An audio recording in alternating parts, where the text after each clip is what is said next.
મિત્રો આવો જાણીએ આજ એક નાનકડી એવી કહાનીથી આ વિડીયો। સૌરાષ્ટ્રના એક ગામડામાં રહેતા એક ખેડૂત પાસે ખૂબ જાતવાન ઘોડો હતો અને આખા પંથકની અંદર આ ઘોડાના ખૂબ વખાણ કરતા હતા। કેટલાય ઘોડે સવારો આ ઘોડાના મોં માગ્યા દામ આપવા તૈયાર હતા, પરંતુ ખેડૂતને આ ઘોડા સાથે હૃદયના સંબંધો હતા અને એટલે એણે ઘોડો એ વેચવા નહોતો માંગતો હતો, કારણ કે આ ઘોડાને એ ખૂબ પ્રેમ કરતા હતા અને ખૂબ એમની સાથે લગાવ હતો।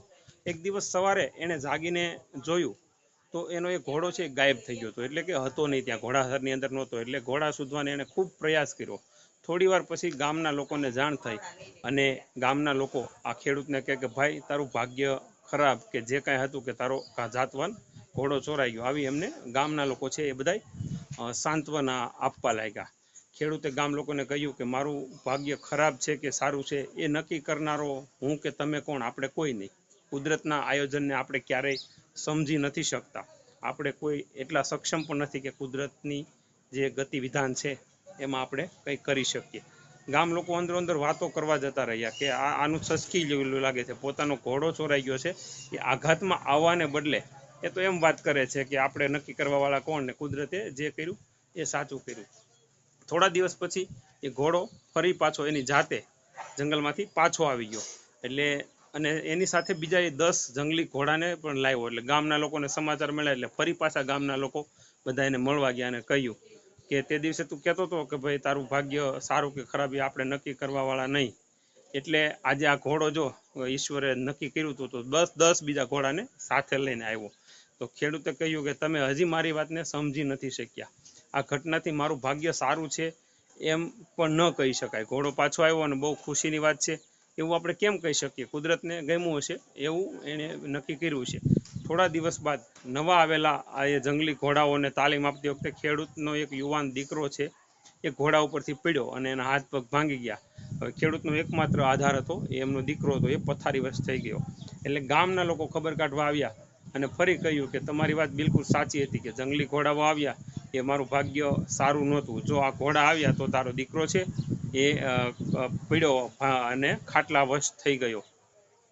ખેડૂતે દુઃખી થતા પાછું કહ્યું કે ભાઈઓ, દીકરાના હાથ પગ જે ભાંગ્યા ને એ પણ મારું ભાગ્ય ખરાબ છે એમ પણ ન કહેવાય, કારણ કે કુદરતના કાર્યનો તાગ કાઢવો એ ખૂબ મુશ્કેલ છે, કારણ કે ઈશ્વરની જે વિધિ છે એને આપણે ક્યારેય સમજી નથી શકતા।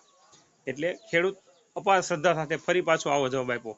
થોડા સમય પછી એક યુદ્ધ જાહેર થયું, એટલે સરકારના માણસો ગામમાં આવી અને બધા જ યુવાનોને યુદ્ધમાં અને લડાઈ કરવા માટે ફરજિયાતપણે લઈ ગયા।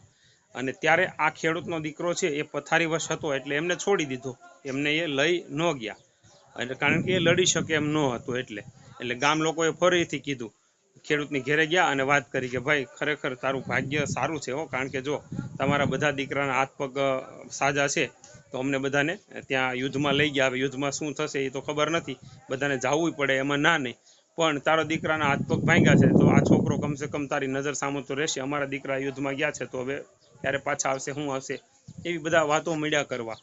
તો ખરેખર તો મિત્ર એવું હોય કે યુદ્ધમાં જાય એટલે એવું જરૂરી નથી, કારણ કે રાષ્ટ્રની હિત માટે જતા હોય છે, પણ એક વાર્તા સમજવા જેવી છે। તો આવી રીતે દર વખતે થતું હતું। મિત્રો, જીવનમાં આવતા આપણા જે ચડાવ ઉતાર હોય એ આપણા જીવન છે એ બધા ગોઠવેલા હોય છે। જીવનમાં બનતી જુદી જુદી ઘટનાઓથી મારું ભાગ્ય ખરાબ છે કે નબળું છે કે સારું છે એ હર્ષ શોક કરવાને બદલે ઈશ્વર આપણને જે કાંઈ પ્રવાહની અંદર કુદરતી રીતે જે રીતે આપણે મુક્ત રાખે અને એ રીતે આપણે જો જિંદગીની મજા લઈએ અથવા તો ઈશ્વરની ગતિની સામે આપણે રાજી રહીએ તો વાંધો નથી આવતો। માનસિક રીતે ખોટા આપણે દુઃખી ઓછા થઈએ। એટલે આપણને જે કાંઈ આપણા ઈશ્વર કે પરમાત્માના જે નિર્ણયો હોય છે એમાં માણસનું ક્યારેય ચાલતું નથી, કારણ કે આપણી કહેવત છે ને કે વિધાતાના લેખમાં કોઈ મેખ ન મારી શકે।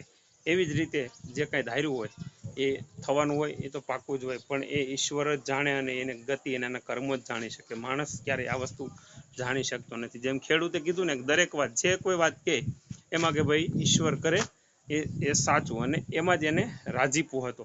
તો ઘણીવાર આપણા જીવનમાં પણ આવું બધું આવતું હોય છે અને આપણી એક કહેવત પણ છે કે જ્યારે ઈશ્વરના જે કર્મ હોય ને ત્યારે આપણે જે ઈશ્વર કરે કે ઈશ્વર આપણી ઉપર ખૂબ સારી કૃપા કરે ત્યારે સમજવાનું કે ઈશ્વરની આપણી ઉપર કૃપા થઈ, અને જ્યારે આપણી ઉપર ક્યારેક દુઃખ કે આફત આવે ત્યારે આપણે સમજવાનું કે એ હરિએ ઈશ્વરે આપણને કંઈક આનાથી સારું આપવા માટે આપણને આ માધ્યમ ઉપર લઈ ગયા હશે, જેથી આપણને કંઈક નવી પ્રેરણા મળે. એવા ઘણી બધી એવી કહાની હોય છે. આપણી એક કાઠિયાવાડની કહેવત પણ છે કે બહુ મથે માનવી ત્યારે વિઘો માંડ પવાય, પણ જ્યારે હરિવર રીજે રાજડા અને ત્યારે નવખંડ લીલો થાય. ઈશ્વરની કૃપા હોય ને મિત્રો, તો પલવારની અંદર ધારે ને તો ઈશ્વર આ પ્રકૃતિ પર વરસાદ વરસાવી અને પલવારની અંદર પ્રકૃતિ છે એને પાણી કરી દે, અને ટૂંક સમયની અંદર આખી ધરતી છે એને હરિયાળી બનાવી દે. અને ઘણીવાર આપણે નાનું એવું આપણું એક વિઘાયકનું જમીન હોય ને એને પાવી હોય ને તો એ આપણે પાણીથી પાવી હોય તો ખૂબ આપણે મહેનત કરવી પડે છે. એટલે કોઈ કવિએ લખ્યું છે કે બહુ મથે માનવી અને ત્યારે વિઘો એક માંડ પવાય, પણ જ્યારે હરિવર રીજે રાજડા ત્યારે નવખંડ લીલો થાય. આ ઈશ્વરની ગતિ અને ઈશ્વરની જે વૃત્તિ છે એ આ પ્રમાણેની હોય છે. મિત્રો, તો આજની વાર્તા ઉપરથી આપણે એવું જાણીએ કે હરિ કરે ને એ સર્વોપરી આપણા નિર્ણય લેવા માટે ઈશ્વરના હાથમાં જ હોય છે.